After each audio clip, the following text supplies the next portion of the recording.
Un joueur professionnel de poker éclata de rire, offrant 1 million d'euros à la fille de la femme de ménage. Il croyait affronter une enfant terrorisée. Il se trompait. Il venait tout juste de tomber dans le piège d'un génie. 1 million d'euros petite. Batte-moi et ils sont à toi. La foule éclata de rire. Mark As Hardy, star du poker français, s'amusait avec la fille de 12 ans de la gouvernante. Elle devait rester invisible, mais un verre renversé l'avait transformée en pion pour le divertissement des invités. Ce n'était pas un jeu. C'était un ultimatum cruel. Si Émilie perdait ne serait-ce qu'une seule main, sa mère serait renvoyée. Elles perdraient leur logement de fonction, leur couverture, santé, toute leur vie. Piéger la fillette prit place. La foule vit un agneau qu'on menait à l'abattoir. Personne ne savait qu'elle était en réalité une stratège hors pair prête à refermer le piège parfait. Avant de poursuivre, le narrateur invitait le public à partager d'où il écoutait cette histoire, puis la scène reprenait.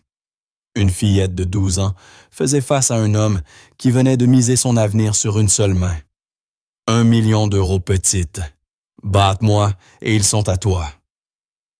La foule riait encore ignorant qu'elle assistait au travail d'un véritable maître.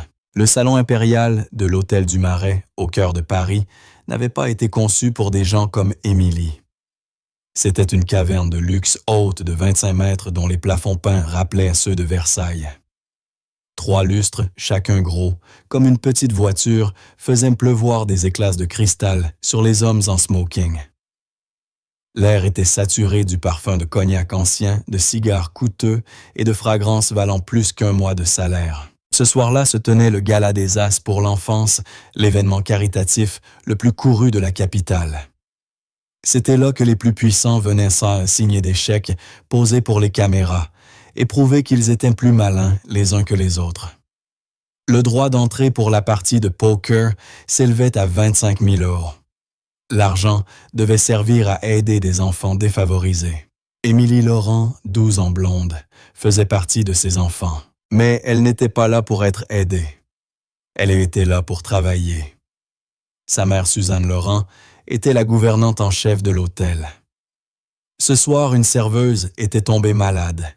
Et Suzanne n'avait eu d'autre choix que d'amener sa fille de lui enfiler un uniforme trop grand et de lui demander de ramasser les verres vides. « Reste le long des murs, ma chérie », avait-elle murmuré, d'une voix fatiguée, les mains rêches à force de travail. « Ne regarde personne dans les yeux. Sois invisible. Il faut juste tenir jusqu'à la fin de la soirée. » Émilie excellait dans l'art d'être invisible. Elle se faufilait entre les groupes de millionnaires, les pieds meurtris dans des chaussures de taille trop grande. Ses petites mains ramassaient prudemment les verres vides. Elle passa devant la grande table de poker, la table des célébrités, où jouait l'attraction principale Mark As Hardy, joueur professionnel. Personnalité télévisée sur Canal+. Et créateur d'une ligne de lunettes de luxe, il incarnait la confiance arrogante. Sa montre à 50 000 euros captait la lumière tandis qu'il ajoutait un tas de jetons à sa pile. « Trop facile, messieurs », lança-t-il en exhibant ses cartes. « Vous jouez aux dames, moi je joue aux échecs. » Monsieur Delacroix, propriétaire de l'hôtel, lui tapa amicalement dans le dos. « C'est pour ça qu'on te paye si cher pour être ici, Marc, pour plumer ces braves gens au profit des enfants. » Émilie s'arrêta une seconde fascinée. Elle ne regardait pas les cartes, elle observait le visage de Marc.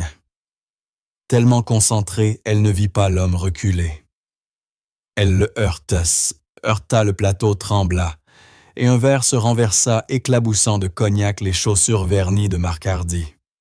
Le salon se figea, les rires cessèrent, tous les regards convergèrent vers la petite fille en uniforme trop grand. « Regarde où tu vas, gamine », aboya Marc, le sourire envolé. « Je suis désolé, monsieur », balbutia Émilie, le visage blême, cherchant un mouchoir. « Ne me touche pas », gronda-t-il en retirant son pied. Il la regarda vraiment pour la première fois. Il vit une enfant, une domestique. Il remarqua que ses yeux revenaient sans cesse vers la table de poker. « Quoi » dit-il, un rictus cruel, revenant sur son visage. « Tu aimes le jeu. » La petite bonne croit connaître le poker. La foule eut un rire étouffé. C'était devenu un spectacle. « Mon grand-père m'a appris un peu, » murmura Émilie presque inaudible. « Ton grand-père t'a appris le jeu des 7 familles peut-être, » ricana Marc. « Ou la bataille. » Les rires redoublèrent. Marc se nourrissait de cette attention. C'était un acteur, et la salle était sa scène.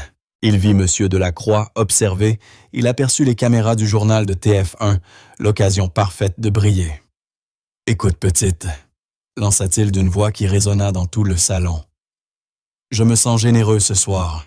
C'est pour les enfants, non. » Il pointa un doigt vers elle. « Toi et moi. Une seule main. Une seule main de poker maintenant. » Émilie se figea. « Monsieur, je ne peux pas... » « Quoi donc tu as peur ?» lança Marc d'un ton moqueur. Il attrapa une chaise d'une table voisine et la fit claquer lourdement sur le sol. « Assieds-toi, Tom. » À l'autre bout du salon, Suzanne Laurent comprit ce qui se passait. Elle laissa tomber un plateau couvert d'argenterie et se précipita, le visage bas déformé par la panique. « Monsieur Hardy, je vous en prie, » supplia-t-elle en se plaçant entre lui et sa fille. « C'est une enfant, elle a été maladroite. Je vais nettoyer vos chaussures, mais ne faites pas ça, s'il vous plaît. » Marc la regarda avec un mépris glacial. « Ce n'est pas une question de chaussures, ma chère. C'est une question d'éducation. Il est temps que votre fille apprenne quelque chose. » Puis, se tournant vers la foule avec un sourire éclatant, « Faisons-en un petit spectacle, voulez-vous? C'est pour les enfants, non? » Il posa de nouveau les yeux sur Émilie. « Voilà le marché, tu joues une main contre moi. Si tu gagnes ce qui est impossible, je verserai personnellement 1 million d'euros au fonds pour l'enfance en ton nom. » Un murmure de stupeur parcourut la salle, suivi d'une salve d'applaudissements. Les caméras de TF1 s'approchèrent captivées. « Quel homme ce Hardy !» lança François Dubois, un PDG bruyant assis à la table. Émilie tremblait. Elle regarda sa mère qui tentait de la tirer par le bras. « On s'en va, viens, Émilie. »« Pas si vite, » répliqua Marc, sa voix devenant soudain grave et froide. Le sourire disparut de ses yeux. « Parce qu'il y a un autre côté à ce pari. » Il fixa Suzanne d'un regard coupant. « Quand je gagnerai, et je gagnerai, tu seras renvoyé. Ce soir même, tu feras tes valises, tu quitteras ton logement de fonction et tu iras nettoyer un autre hôtel. C'est clair. » Suzanne sentit sa respiration se bloquer. Leur maison, leur sécurité sociale, toute leur vie. Tout reposait sur une seule main de poker. « Vous ne pouvez pas, » murmura-t-elle, les larmes aux yeux. « Je viens de le faire, » répondit Marc sèchement. « Je suis la vedette de la soirée. Vous êtes le personnel. Alors est-ce qu'elle joue ou je vous renvoie maintenant pour insubordination? » Ce n'était plus un jeu, c'était une prise d'otage. « Non !» cria Suzanne. Émilie regarda l'homme qui menaçait de détruire sa famille pour se divertir. Elle observa la foule rieuse, leur téléphone, levé pour filmer la chute d'une enfant. Puis elle regarda sa mère tremblante. David Chen, le croupier professionnel engagé pour l'événement, fit un pas en avant. C'était un homme calme, aux gestes précis, qui avait vu le pire du jeu à haut risque depuis 20 ans. « Monsieur Hardy, c'est extrêmement irrégulier, » dit-il d'une voix ferme. « Elle est mineure. Ce n'est pas approprié. »« C'est un gala caritatif, David, » rétorqua Marc irrité. « Et je suis l'attraction principale. Alors tu donnes les cartes ou je préviens Monsieur Delacroix que tu retardes le spectacle et sabotes la levée de fonds. » La mâchoire de David se contracta. Il posa sur Émilie un regard plein de pitié, mais il savait quelle était de sa place. Il était du personnel lui aussi. Lentement, il regagna la table. « Eh bien, » aboya Marc, « qu'est-ce que tu décides, gamine? » Émilie regarda le visage terrifié de sa mère. Elle pensa à son petit lit dans la chambre de bonne, aux factures d'hôpital qu'elle n'avait toujours pas réglées. Puis elle pensa à son grand-père. Elle inspira profondément. Ses mains cessèrent de trembler. Elle contourna sa mère et s'approcha de la chaise vide. C'était un grand fauteuil de cuir. Elle dut grimper dessus pour s'y asseoir. Ses pieds pendaient à 15 centimètres du sol verni. Elle leva les yeux vers Marcus Hardy. Ses yeux bleus n'étaient plus effrayés. Ils étaient calmes, limpides, froids. Elle hocha la tête vers le croupier. Distribué. La salle explosa en acclamations et en rires. Marc s'assit en face d'elle, l'incarnation de l'arrogance. « Ceci, annonça-t-il aux caméras, sera terminé dans 90 secondes. Il n'avait aucune idée de ce qu'il venait de provoquer. Il croyait jouer une main de poker contre une enfant effrayée. Il ignorait qu'il était assis face à une stratège née. Cette fillette de 12 ans invisible depuis des années l'avait observé étudier et connaissait chacune de ses failles. Il venait de s'asseoir dans le piège parfait. Le vacarme se mua en un murmure avide. Les invités se rapprochèrent, formant un cercle serré autour de la table des célébrités. Les téléphones se levèrent pour filmer la scène. Un agneau mené à l'abattoir, pensait-on. Mark Hardy s'adossa à son fauteuil, les doigts croisés derrière la tête. Il incarnait la décontraction. « Très bien, petite. Finissons-en. J'ai un vol pour Monaco demain matin. » De l'autre côté de la salle, Suzanne Laurent resta figée, appuyée contre un pilier de marbre, la main sur la bouche. Elle avait la tête qui tournait. Monsieur Delacroix, le directeur de l'hôtel, se tenait non loin. Il paraissait mal à l'aise, mais ne bougeait pas, c'était bon pour l'image. Seul David Chen gardait un visage sombre. Il avait une fille du même âge qu'Emily. « Texas Hold'em », annonça-t-il d'une voix neutre. « Une main règle standard. » Ses mains qui avaient déjà servi des rois et des escrocs se mirent au travail. Le froissement des cartes produisait un murmure précis, presque musical. Emily regardait les mains de David Chen, mélangées, mais ses pensées étaient ailleurs, tournées vers son grand-père, le sergent Michel Laurent. Il avait été analyste des signaux dans l'armée française, un homme qui avait passé 30 ans à écouter le grésillement des ondes, à déchiffrer les motifs cachés derrière le bruit. C'était un homme silencieux aux yeux bleus, comme ceux d'Émilie. Après sa retraite, il avait vécu avec elle dans leur petit logement de fonction jusqu'à ce que la maladie l'emporte. Les factures médicales avaient tout dévoré. Il ne lui avait jamais appris à jouer au poker. Il disait que le jeu d'argent était l'impôt des naïfs. Il lui avait enseigné quelque chose de plus précieux, voire. « La plupart des gens regardent Émilie, » disait-il d'une voix grave pendant qu'ils étaient assis sur un banc du parc. « Ils regardent, mais ils ne voient pas. Ils entendent, mais ils n'écoutent pas. » Sur la petite table de leur cuisine, il étalait des journaux et lui lançait « Montre-moi le motif ». Il lui apprit à lire les graphiques boursiers, les cartes météorologiques et les sondages politiques. Tout cela, c'est de la donnée. Le monde entier n'est qu'un système. Et les gens sont le système le plus simple de tous, des créatures d'habitude. Ils diffusent tout ce qu'ils pensent, il suffit d'apprendre leur langage. Depuis 1 an, Émilie apprenait ce nouveau langage, celui des riches. Elle s'était invisible, et lorsqu'on est invisible, on voit tout. L'année précédente, elle avait nettoyé la suite de Mark Hardy, un désordre luxueux, des objets coûteux laissés à même le sol. Il était négligent, impulsif. Elle avait aussi servi des verres lors du même gala, caché dans l'ombre, observant Hardy jouer pendant 3 heures. Elle avait repéré son signe, un tic subtil, invisible pour les autres. Quand Marc avait un jeu fort, vraiment fort, il ne devenait pas agressif. Au contraire, il se détendait, plaisantait, se penchait en arrière comme il le faisait à présent. Quand sa main était faible, il se gonflait d'orgueil, faisait du bruit, cherchait à intimider. En ce moment même, il essayait d'avoir l'air détendu. David Chen termina le mélange, écarta la première carte face cachée, puis distribua une carte pour Émilie, une pour Marc. 1 seconde pour elle, une autre pour lui. C'était leur carte, fermez leur secret. « Regardez vos cartes », annonça le croupier. Marc s'exécuta avec emphase, soulevant ses cartes d'un geste théâtral. Il y jeta un rapide coup d'œil. Émilie vit le micro-signe, un léger agrandissement de ses yeux, une brève expiration satisfaite par le nez. Aussitôt, il se tourna vers le public, vers les caméras, savourant l'attention. Il était un acteur qui venait de recevoir sa réplique préférée. Émilie garda les mains posées sur la table immobile. « Tu ne vas pas regarder, gamine », ricana Marc. « Dans une minute », répondit-elle calmement. Elle n'avait pas besoin de regarder. Elle observait Marc. Il préparait déjà son discours de victoire. Il avait un jeu puissant. Cela confirmait la première leçon de son grand-père: connais l'état de ton adversaire avant de connaître le tien. Doucement, Émilie prit ses cartes entre les mains et souleva les coins.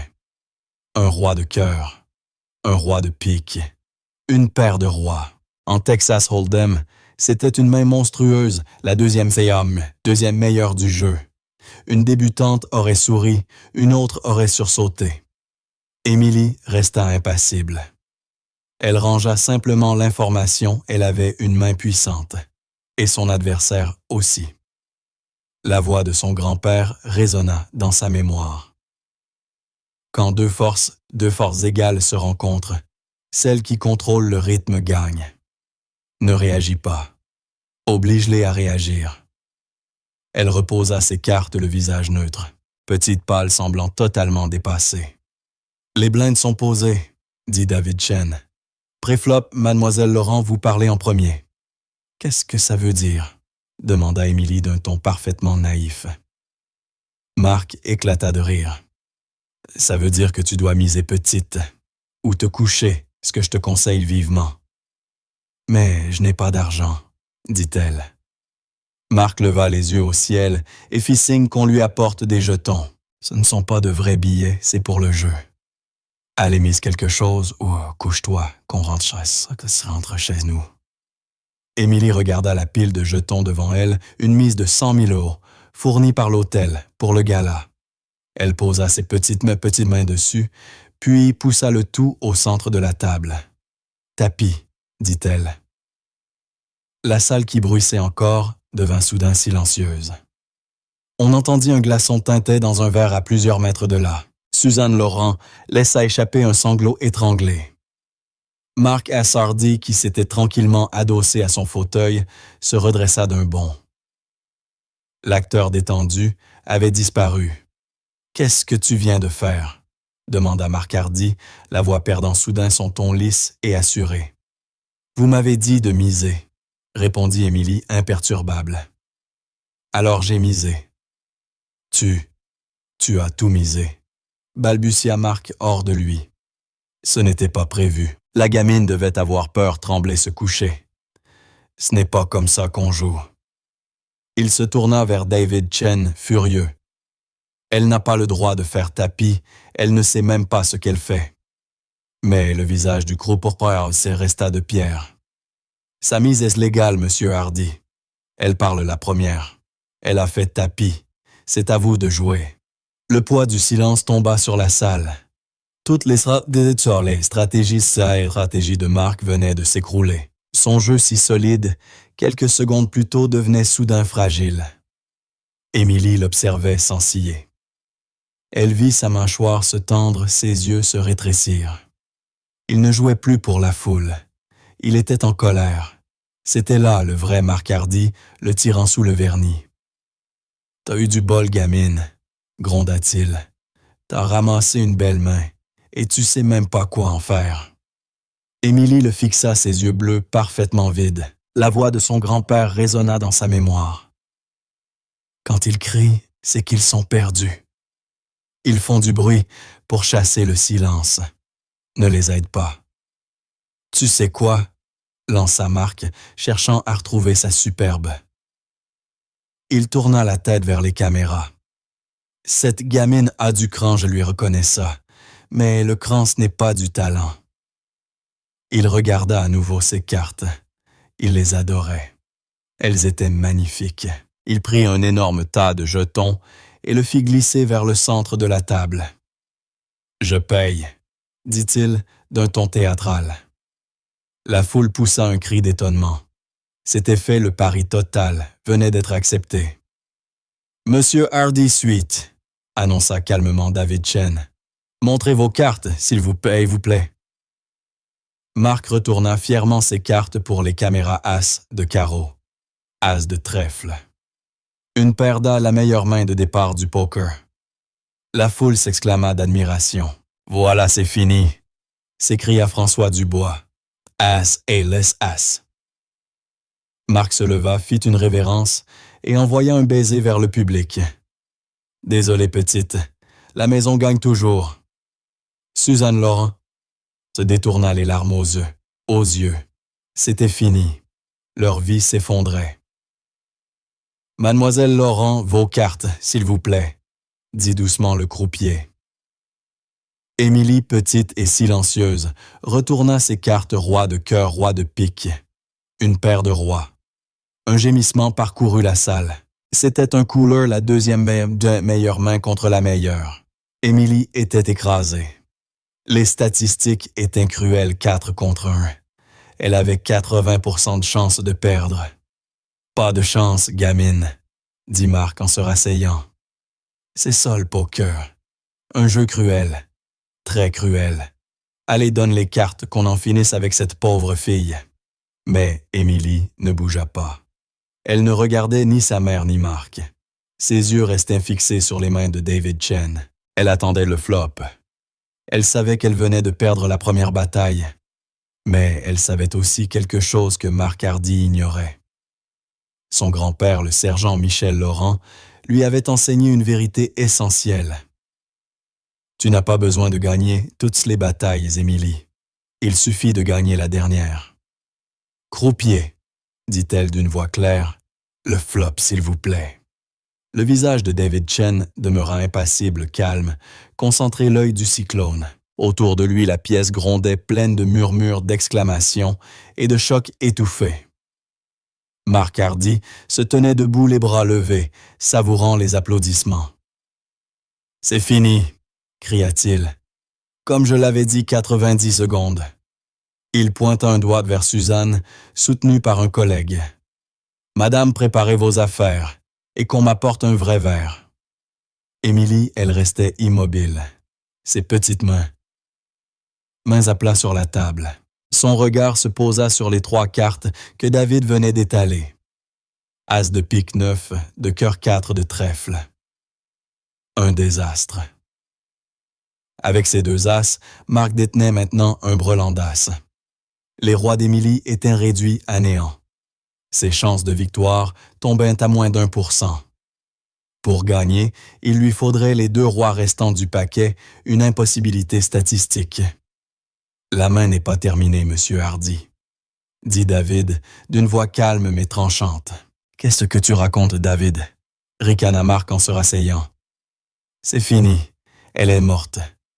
Il lui faut 2 rois qui courent, ce n'est pas du poker, c'est un miracle. Et les miracles n'arrivent pas aux gens comme elle. » Émilie leva enfin les yeux. Elle ne regardait pas les cartes. Elle regardait Marc. C'était le moment pour lequel son grand-père l'avait préparé. Ça s'appelle « L'Ego Pot Committed », lui avait expliqué Michel un jour en lui montrant la photo d'un politicien dans un journal. « Regarde cet homme. Il fait un discours de victoire avant même les élections. Il ne cherche plus à gagner, il veut juste paraître victorieux. Il s'est déjà condamné lui-même. » Émilie avait passé des années à observer les gens. Elle avait vu comment les directeurs de l'hôtel agissaient lorsqu'ils se croyaient intouchables. Elle avait vu comment les clients riches parlaient quand ils pensaient que personne ne les écoutait. Et pendant 2 ans, Émilie avait observé Marc Hardy. Son signe, elle l'avait étudié, testé, confirmé, calme, quand il était fort bruyant, quand il était faible. Mais à cet instant précis, il détenait la meilleure main possible. Et il était le plus bruyant de la salle. C'était une contradiction flagrante. L'esprit clair et jeune d'Émilie la saisit immédiatement. Il ne jouait plus, il jouait un rôle. Il était grisé par son propre pouvoir, ivre de la jouissance d'humilier une enfant. Son arrogance avait pris le contrôle. Il n'était plus un joueur de poker, seulement un tyran. Et les tyrans ont tous une faiblesse, ils vont trop loin. Vous bluffez, dit Émilie. Le brouhaha s'interrompit net. Un silence épais tomba sur la salle sale, le sourire de Marc se figea, puis il éclata d'un rire nerveux presque aboyé. « Je bluffe. Vous entendez ça? » La gamine dit que je bluffe. T'es aveugle, petite. Regarde, j'ai les 2 autres as. J'en ai 3. T'as rien. Je sais ce que vous avez, répondit Émilie d'une voix calme, assurée la voix de son grand-père. Vous avez une très bonne main, mais vous bluffiez quand même. Le visage de Marc vira au rouge foncé. Les caméras s'approchèrent, les journalistes frémissant d'excitation. Arrête tes bêtises. Coupa Marc sèchement. Tu as perdu, lève-toi de cette chaise. Et vous avez bluffé sur la mise, dit Émilie d'un ton net et tranchant. Marc se figea. Vous avez parié quelque chose qui ne vous appartenait pas, poursuivit-elle. Elle tourna la tête, ses yeux bleus, trouvant Monsieur Delacroix, le propriétaire de l'hôtel, qui essayait de se cacher derrière un invité plus grand. Monsieur Delacroix, appela-t-elle. L'homme sursauta. Toute la salle tourna la tête vers lui. Monsieur Delacroix, reprit Émilie. Ma mère Suzanne Laurent travaille pour vous, n'est-ce pas? Pris au piège, l'homme d'ordinaire si autoritaire ressemblait maintenant à un écolier pris en faute. Eh bien, oui. Suzanne est l'une de nos meilleures employées. Est-ce que lui, demanda Émilie en pointant son petit doigt vers Marc Hardy, a le pouvoir de la renvoyer? Le silence devint un vide absolu. Suzanne cessa de pleurer. Elle regarda sa fille non plus avec peur, mais avec une stupeur émerveillée. Monsieur Delacroix sortit un mouchoir de soie pour essuyer la sueur de son front. Il regarda Marc, puis les caméras, puis les autres millionnaires, ses précieux clients, qui le fixaient tous. Il était pris au piège. « Eh bien, Marc, tu sais, balbutia-t-il, c'était juste pour s'amuser une petite mise caritative. » Une mise est une mise de la croix, gronda Marc, sentant le sol se dérober sous lui. Vous avez parié de mauvaise foi, monsieur Hardy, déclara David Chen, le croupier d'une voix ferme et claire. Il n'était plus seulement un croupier, il était devenu la conscience de la pièce. Vous avez placé une mise avec un enjeu qui ne vous appartenait pas dans le seul but de menacer une enfant et sa mère. C'est un scandale, hurla Marc. Non, intervint une autre voix. C'était François Dubois, le PDG, qui riait plus tôt. C'était un homme dur, mais il détestait les tricheurs. La gamine a raison. On ne parie pas le personnel d'un autre homme. C'est indigne, As. Très indigne. Un murmure d'approbation parcourut la foule. La marée d'opinion qui portait Marc quelques instants plus tôt se retourna contre lui. Il n'était plus la vedette charismatique. Il était le harceleur pris à son propre piège. Le pari portant sur le don d'1 million d'euros et sur l'emploi de Madame Laurent, annonça David Chen, est nul et non reconnu par la maison. Suzanne porta les mains à sa poitrine. Elle était sauvée. Son poste était sauf. Émilie avait gagné. Elle avait sauvé sa famille sans même avoir regardé ses cartes. Marc tremblait de rage. Toute son image publique s'effondrait. Il venait d'être ridiculisé. « Très bien, » hurla-t-il le visage pourpre. « Le pari est annulé, je m'en moque, mais la main n'est pas terminée. » Il désigna les 200 000 euros de jetons au centre de la table. « Ça, c'est encore en jeu. Et je gagne. Elle est tapie, et j'ai suivi. Je prends tout, donne les cartes. Chen donne les cartes. Je vais prendre le dernier jeton de cette petite insolente. » Il perdait le contrôle. Son avidité l'aveuglait. Il fallait qu'il gagne quelque chose qui l'écrase. David Chen se tourna vers Émilie. « La mise en jeton est toujours valide. Il a raison. La main doit se jouer jusqu'à la fin. Est-ce acceptable, mademoiselle Laurent? » Émilie regarda l'homme qui avait voulu détruire leur vie. Elle pensa à son grand-père. Un vrai stratège ne se contente pas de gagner. Il gagne d'une manière que l'adversaire n'oubliera jamais. Elle fit un léger signe de tête. « Terminez la main, s'il vous plaît. » Marc poussa un soupir de soulagement. Il allait tout de même gagner le pot. Il serait encore le vainqueur. « Merci, ricana-t-il. Allons voir ce miracle alors. » Croupier à la turn. David Chen tapa doucement sur la table. Il brûla la carte du dessus et retourna la suivante. Le tournant. Le roi de trèfle. Un souffle de stupeur parcourut la salle entière. François Dubois s'étrangla avec son verre. Non, non, ce n'est pas possible. La mâchoire de Marc Hardy se décrocha. Sur la table, la combinaison lisible était désormais As 9-4 roi. Marc avait toujours 3 As, mais Émilie venait de toucher 3 rois. Un 7 contre 7, l'une des confrontations les plus cruelles, improbables et coûteuses du poker. Elle perd encore, balbutia Marc, la confiance évaporée. Mes as sont plus forts. Mon brelan est supérieur. Je suis toujours en tête. Je suis toujours en tête. Il avait raison. 3 as battent un 3 rois. Il menait encore, mais il était terrifié. Une carte reste, monsieur Hardy, dit David Chen. La river.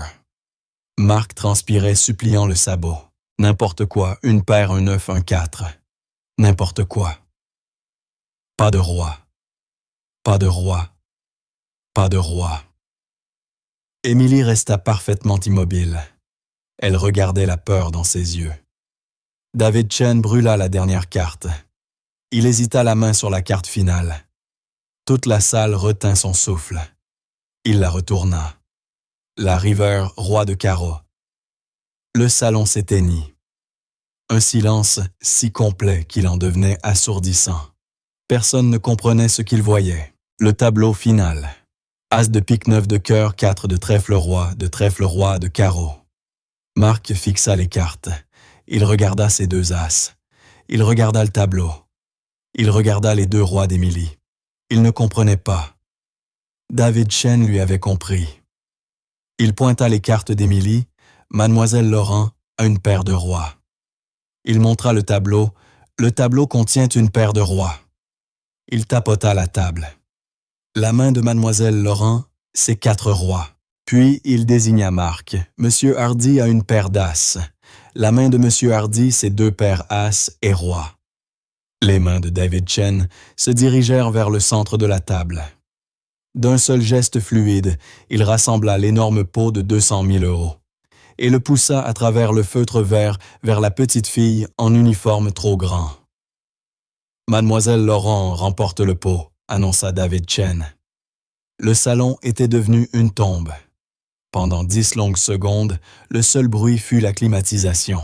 Marc Hardy resta figé, la bouche entr'ouverte. Il regarda les 2 rois devant Émilie. Il regarda les 2 rois sur le tableau. Il regarda ses 2 as. C'était un homme qui vivait de chiffres. Son cerveau était une calculatrice, toujours en train de courir les cotes, les probabilités, les outs. Ce qu'il voyait ne rentrait pas dans ses calculs. C'était un fantôme statistique. « Non », murmura-t-il. « Non. » Sa voix était sèche petite. David Chen, le croupier, l'ignora et continua son mouvement avec calme autoritaire. Il atteignit la pile massive de jetons. Le crissement doux du plastique contre le feutre sembla un tonnerre dans la pièce silencieuse. Ce bruit rompit la transe de Marc. Alors il rugit. Le cri fut si violent, si rempli de panique pure, que plusieurs invités sursautèrent. « Vous avez triché !» hurla Marc, le doigt pointé vers David Chen. « Vous m'avez tendu un piège. » C'était un coup monté. David Chen ne ralentit pas. Il continua à pousser le pot de 200 000 € vers la petite fille. « Vous ne pouvez pas me faire ça !» vociféra Marc en se jetant vers les jetons. « C'est mon argent !» 2 grands agents de sécurité engagés pour l'événement se précipitèrent instantanément. Ils se tenaient près des portes et avaient bondi dès que Marc s'était levé. « Monsieur, calme-toi », dit l'un d'eux d'une voix grave. « Monsieur, vous devez vous calmer. » Marc, en sueur et furieux, désigna David Chen d'un doigt tremblant. Et elle n'était pas impliquée. Cette petite... Puis il s'interrompit hurlant. La voix qui le coupa ne venait pas de la sécurité, mais de François Dubois, le PDG bras croisés, qui les regardait depuis le début.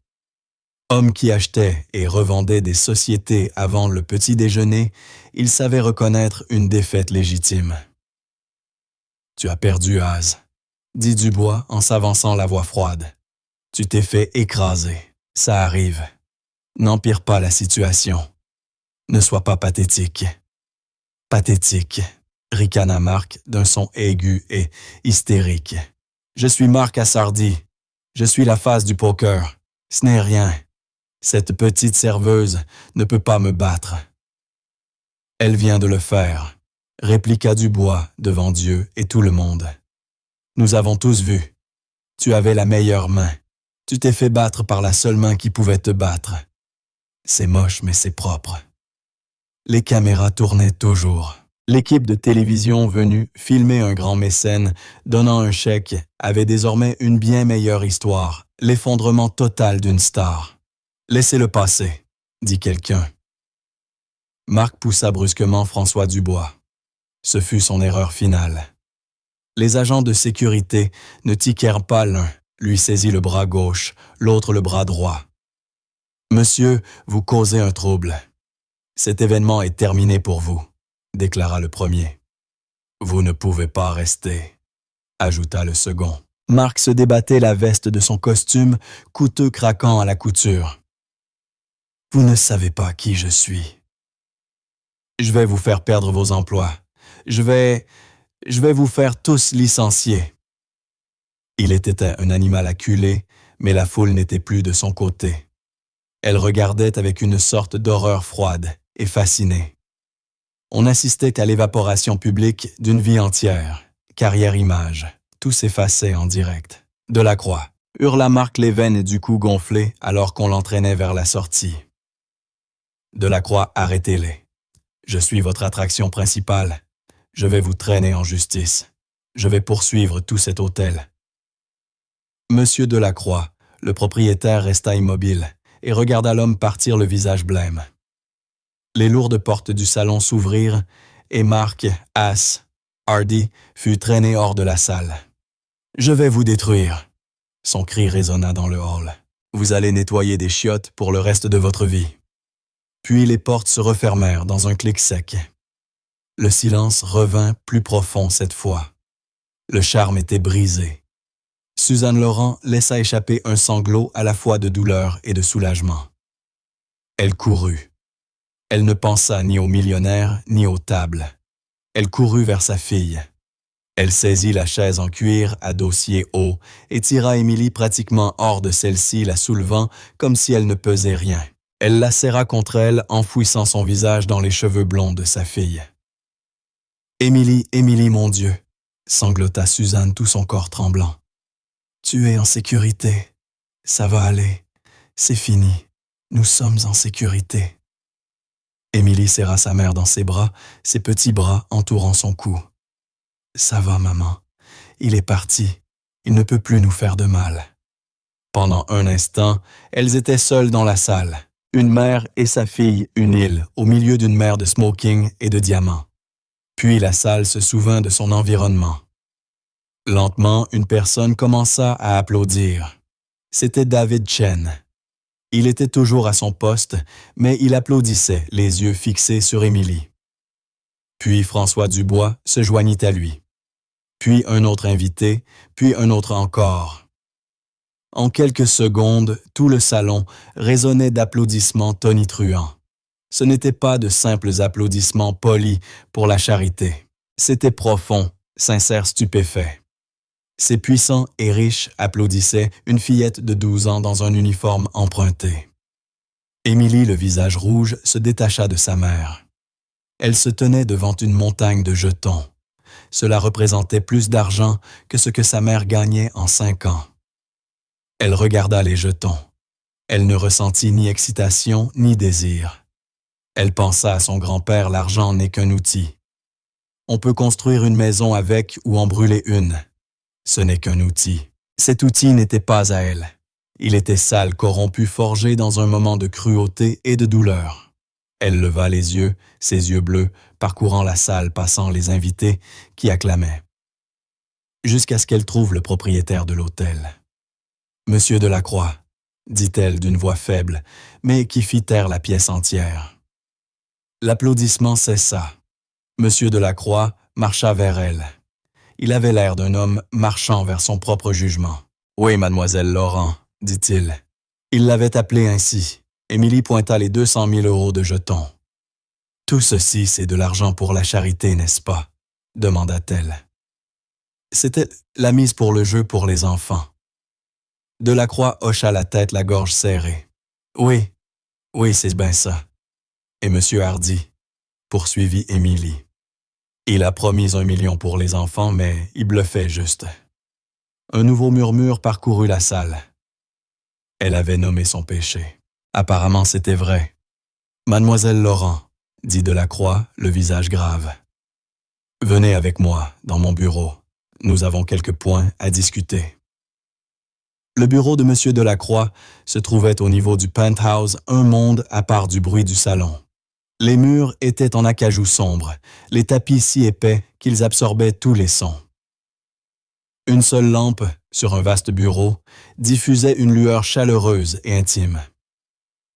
La pièce sentait le cuir et la cire. Émilie et Suzanne entrèrent. Monsieur Delacroix referma la porte derrière elle et le clic de la serrure fut définitif. Suzanne tremblait la main, serrant celle d'Émilie. Elle était femme de ménage. Elle n'était jamais entrée dans ce bureau que pour dépoussiérer les étagères. Elle n'avait jamais été invitée à s'asseoir. « S'il vous plaît, » dit Delacroix, sa voix fatiguée. Il ne se plaça pas derrière son imposant bureau. Cet endroit représentait le pouvoir, et il savait qu'il n'avait aucun pouvoir ici. Au lieu de cela, il fit signe vers 2 fauteuils en cuir près de la fenêtre et prit un siège plus petit en face d'elle. C'était un homme humble. « Madame Laurent, Suzanne », commença-t-il en se penchant les mains jointes entre ses genoux. « Il n'y a pas de mots. Ce qui s'est passé ce soir dans ce salon, c'était une honte. C'est un échec de ma part. » Suzanne le regarda les yeux écarquillés, encore sous le choc. « Il vous a menacé, » poursuivit Delacroix d'une voix basse. « Il a menacé votre emploi, votre logement. Il l'a fait pour le plaisir dans mon hôtel pendant mon événement. » Il plongea son regard dans celui de Suzanne. « Je suis plus désolé que je ne saurais le dire. J'aurais dû l'arrêter au moment où il a ouvert la bouche. J'aurais dû le faire sortir. J'ai été lâche. J'ai pensé à la levée de fonds aux caméras. Je n'ai pas pensé à mon personnel, à mes gens. Il n'y a pas d'excuse. » Suzanne n'avait jamais entendu un homme comme M. Delacroix parler ainsi. Elle avait vécu dans l'invisibilité, dans l'être au service. Elle s'attendait à être renvoyée, à être réprimandée. Elle n'était pas prête à entendre des excuses. « Merci, monsieur », murmura-t-elle, c'était tout ce qu'elle put articuler. Delacroix hocha la tête, acceptant sa grâce, puis tourna toute son attention vers la petite assise à côté d'elle. Émilie n'était plus l'enfant effrayé sur le sol du salon. Dans le silence du bureau, elle paraissait juste fatiguée. Elle n'était toujours qu'une fillette de 12 ans, et elle venait de traverser une guerre. « Mademoiselle Laurent », dit Delacroix. Il ne parvenait pas à l'appeler Émilie, cela lui semblait manquer de respect. « Vous avez été extraordinaire. » Émilie resta muette, le regard posé sur lui. « J'ai côtoyé des joueurs de poker à haute mise toute ma vie, » reprit-il.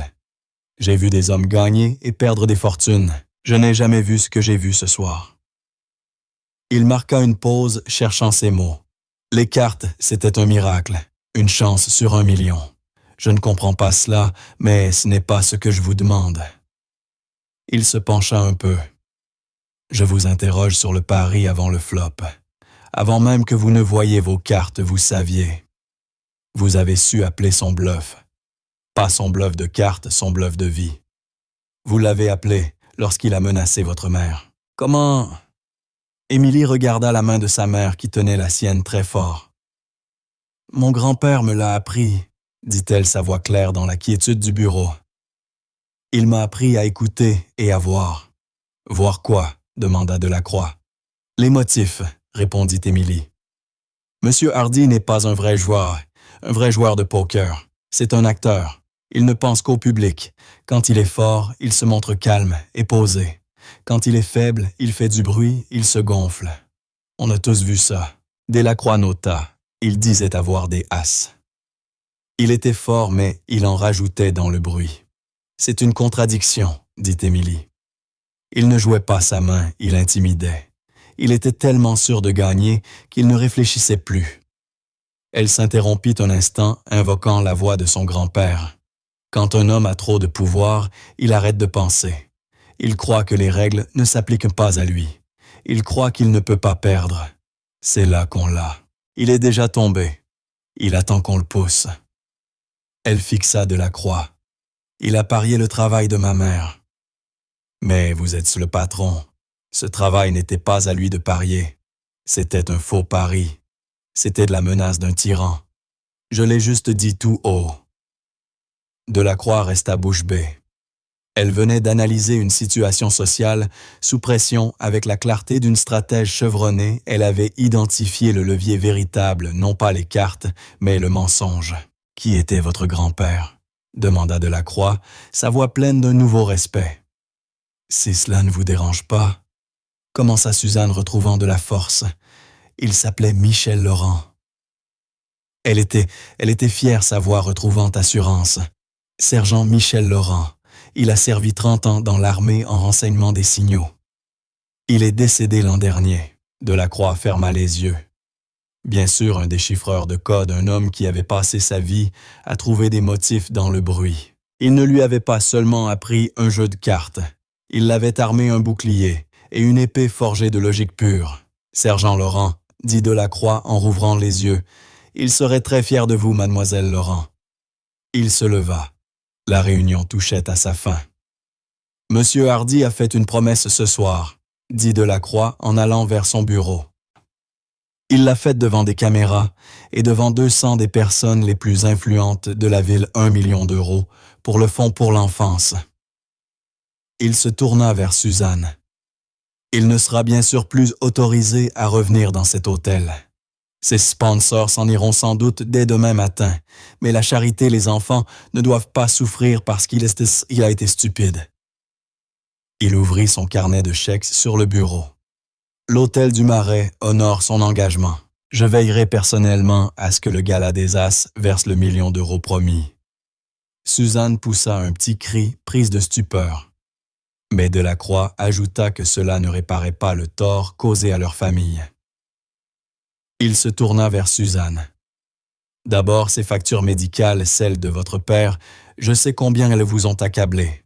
Apportez-les demain à mon comptable. Toutes. L'hôtel les paiera intégralement. »« Monsieur, je ne peux pas... » balbutia Suzanne. « Non, » dit Delacroix, « c'est le minimum que je puisse faire. Vous êtes mon employé. J'ai échoué à vous protéger. Ce n'est pas un cadeau. C'est des excuses qui auraient dû être données depuis longtemps. » Puis il regarda Émilie. Il vit ses yeux brillants et clairs. Il vit l'esprit qui les habitait. « Et pour vous, mademoiselle Laurent, votre grand-père avait raison. Vous voyez des choses que les autres ne voient pas. Le monde a besoin d'esprits comme le vôtre. » Il reposa son stylo. « Nous créons un fonds éducatif, une bourse complète pour toute université où vous voudrez aller quand le moment sera venu. Harvard, Yale, Stanford, peu importe, ce sera pour vous. » Il faisait écho au pari initial, mais ce n'était pas un pari. C'était une promesse. Vous méritez d'utiliser cet esprit. Delacroix ajouta, « Vous ne devriez pas être en train de débarrasser des verres. Vous devriez, je ne sais pas, diriger le monde, je suppose. » Émilie esquissa enfin un sourire, petit timide, mais lumineux. « Merci, monsieur, » dit-elle. « Non, » répondit Delacroix en les accompagnant vers la porte. « Merci. Vous avez donné une leçon à mes invités ce soir. Vous m'avez donné une leçon. L'intégrité ne se mesure pas aux cartes que l'on reçoit, mais à la manière dont on joue sa main. Vous êtes la petite fille de votre grand-père. » Il ouvrit la porte. Le son du salon désormais silencieux, confus murmura dans l'air. « Rentrez chez vous, Suzanne, » dit-il doucement. « Prenez le reste de la semaine de congé payé. Allez être avec votre fille. » Suzanne Laurent sortit du bureau en tenant la main de sa fille. Elle n'était plus une femme de ménage. Elle était la mère d'une génie. Et pour la première fois depuis très longtemps, elle n'avait plus peur. Le bureau penthouse de Delacroix était au sommet du monde. L'ascenseur descendit longuement dans le silence. Suzanne et Émilie se tenaient côte à côte dans la petite cabine en bois. Suzanne fixait les chiffres au-dessus de la porte alors qu'ils s'éclairaient et descendaient. Elle tenait toujours la main d'Émilie, mais la pression était différente. Toute sa vie, elle avait tenu la main de sa fille pour la protéger, l'éloigner du danger, la guider dans un monde souvent cruel. Maintenant, elle la tenait juste. Comme un ancrage, elle revoyait la scène du bureau, le propriétaire de l'hôtel, M. Delacroix. Un homme qu'elle n'avait jamais vu plus de 30 secondes, s'excusant le carnet de chèques, la promesse de payer les factures médicales de son père, un poids qu'il écrasait depuis 2 ans, et puis la bourse complète pour n'importe quelle université. Suzanne regarda sa fille.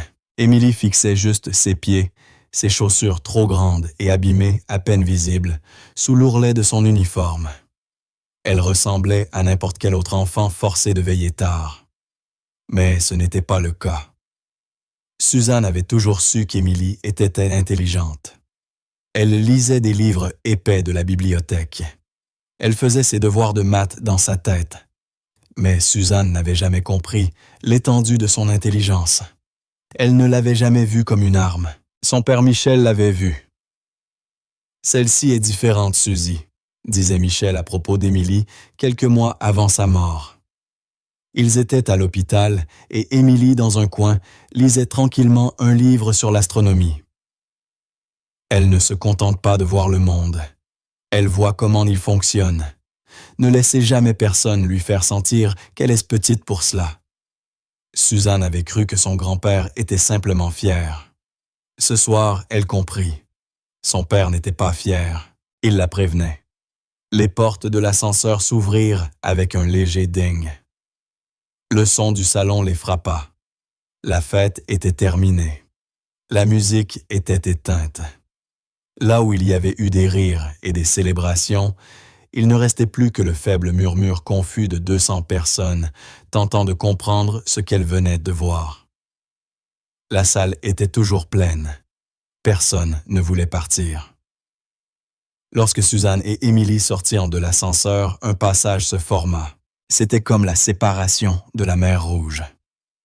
Les millionnaires, les mondains, les puissants de la ville, tous s'écartèrent. Elles n'étaient plus invisibles. Une femme en robe rouge diamant au cou regarda Émilie avec un étonnement pur et désintéressé. François Dubois, le PDG qui avait soutenu Émilie, se trouvait près du vestiaire. Il la vit. Il ne sourit pas. Il inclina juste la tête en signe de respect. C'était un signe de respect d'un puissant à un autre. À travers la salle, David Chen était le seul encore à la table des célébrités. Il rangeait méthodiquement son matériel. Il avait terminé de nettoyer la table.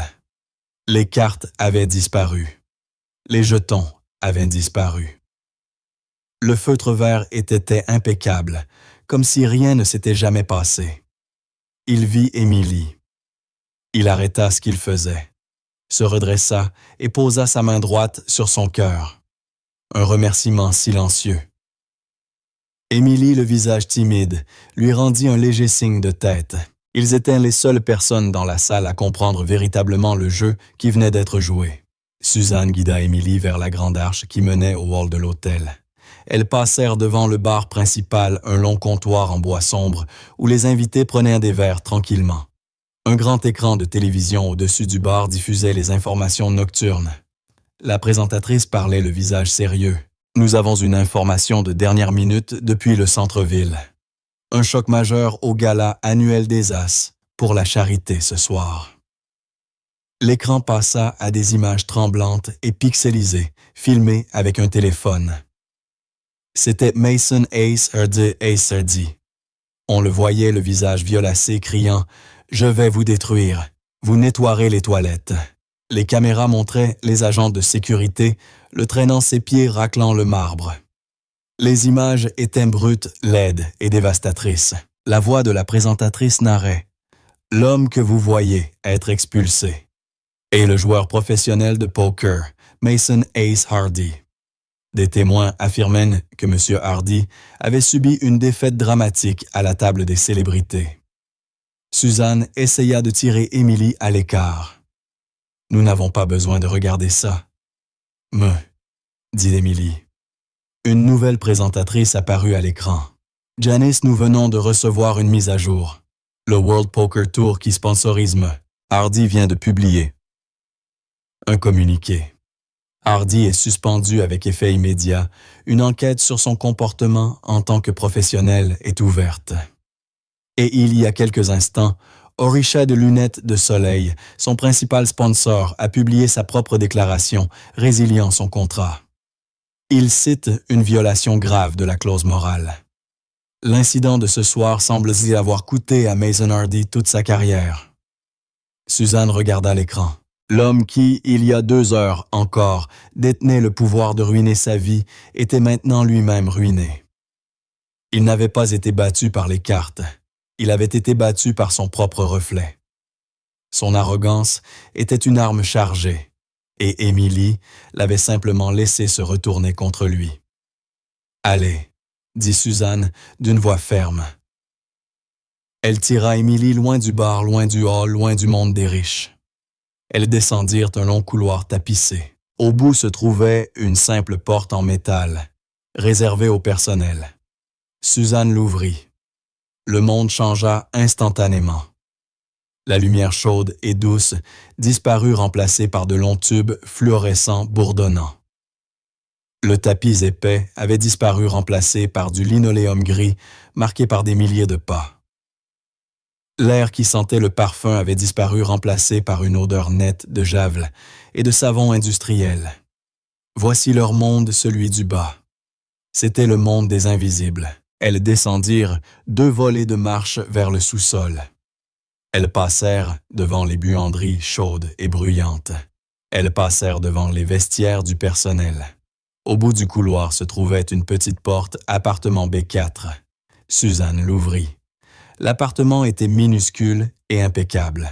Un petit canapé, une toute petite table de cuisine avec 2 chaises et un petit couloir menant à 2 chambres. C'était le seul foyer qu'Emily ait jamais connu. Emily entra. Elle passa devant le canapé. Sur une petite table en bois, à côté d'une lampe, trônait une photo encadrée son grand-père sergent Michel Laurent. Il était plus jeune en uniforme de cérémonie. Ses yeux bleus si semblables à ceux d'Émilie étaient clairs. Il souriait. Émilie se tenait devant la photo. Elle ne la toucha pas. Elle la regarda simplement. Suzanne se plaça derrière elle, posant ses mains sur les épaules de sa fille. Les événements de la nuit l'atteignirent enfin la terreur. L'angoisse, la victoire soudaine et impossible. La bourse, les factures médicales, le nom de son père. Les larmes qu'elle avait retenues dans le salon et dans le bureau jaillirent enfin.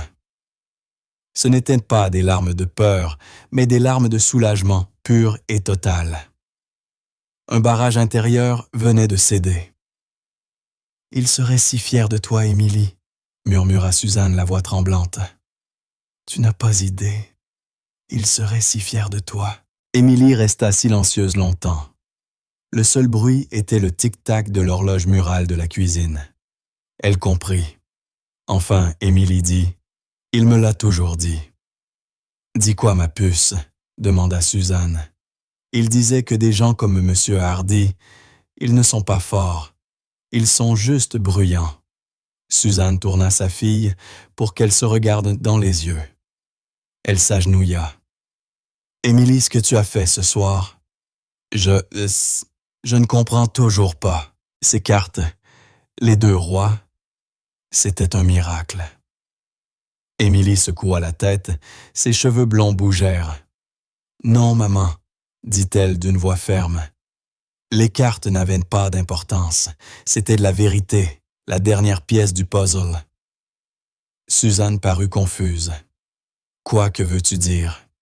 Tu as gagné. Tu avais 4 rois. »« J'ai gagné avant même de voir les cartes, » dit Émilie. « J'ai gagné quand il a fait le pari. Il a été battu dès qu'il s'est assis. » Elle expliquait cela simplement comme son grand-père l'aurait fait. Il n'avait pas un problème de poker. Il avait un problème d'ego.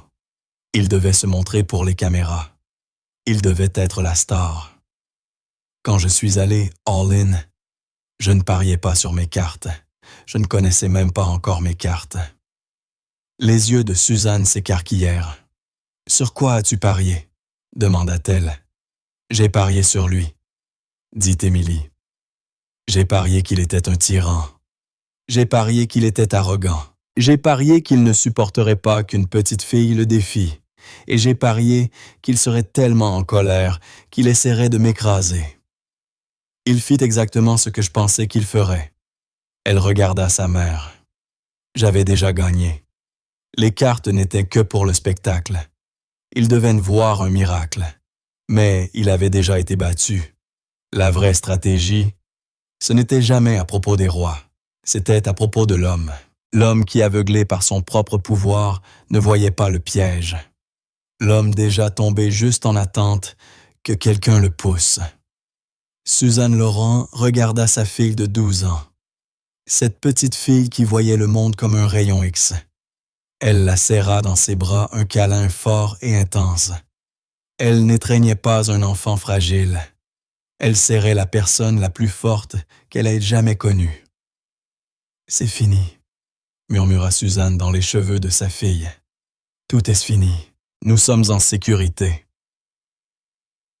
Émilie rendit l'étreinte à sa mère. Ses yeux étaient ouverts, regardant au-delà d'elle, vers l'image du sergent souriant. « Non, maman, » dit Émilie d'une voix calme mais absolument certaine.